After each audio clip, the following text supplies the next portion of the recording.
پیارے بچوں، آج ہم آپ کو حاتم تائی کے حوالے سے ایک نہایت سبق آموز کہانی سنائیں گے۔ بچوں، آپ حاتم تائی کے بارے میں تو جانتے ہی ہیں نا؟ جی ہاں، یہ وہی حاتم تائی ہے جو غیر معمولی سخاوت کی وجہ سے بہت مشہور تھا۔ اس کی سخاوت کے چرچے ساری دنیا میں عام تھے۔ اس کے در سے کوئی بھی سوالی کبھی بھی خالی ہاتھ نہیں لوٹا تھا۔ وہ ضرورت مندوں کی حاجتیں پوری کرتا، بھوکوں کو کھانا کھلاتا۔ ایک بار اس نے اپنے نوکروں کو حکم دیا،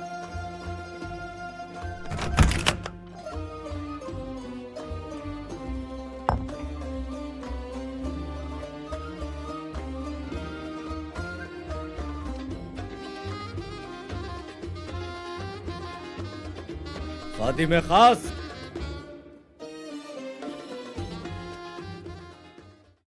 جی میرے آقا۔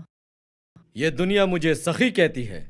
اللہ کا دیا بہت کچھ ہے اور میں لوگوں کی حاجات بھی پوری کرتا ہوں اور بھوکوں کو کھانا بھی کھلاتا ہوں، لیکن کبھی کبھی نہ جانے کیوں دل میں خیال آتا ہے کہ کہیں کوئی بھوکا تو نہیں رہ گیا۔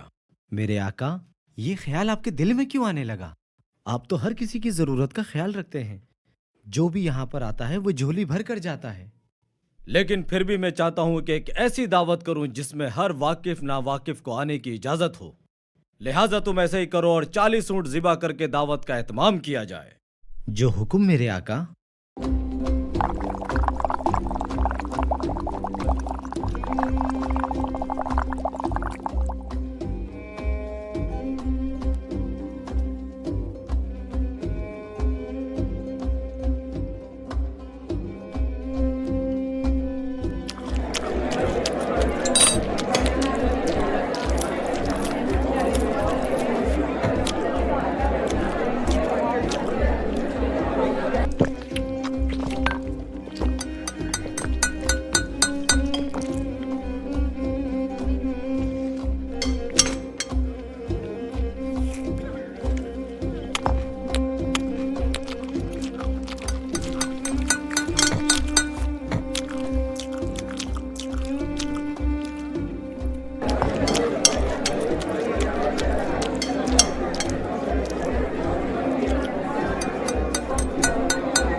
میرے آقا، آپ کی حکم کی تعمیر ہو رہی ہے۔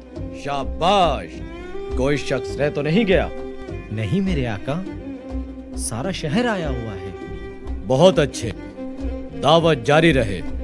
ہم کسی کام سے قریبی جنگل کی طرف جا رہے ہیں۔ جو حکم میرے آقا۔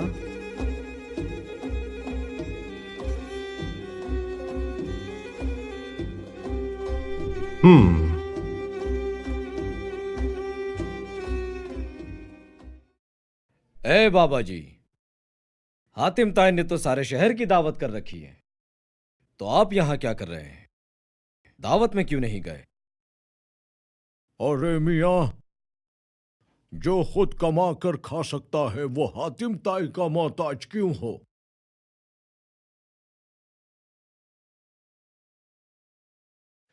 پیارے بچوں، اس کہانی سے ہمیں یہ سبق ملتا ہے کہ انسان کو دوسروں پر تکیہ کرنے کی بجائے اپنے بازوؤں پر بھروسہ کرنا چاہیے، کیونکہ محنت میں عظمت ہے۔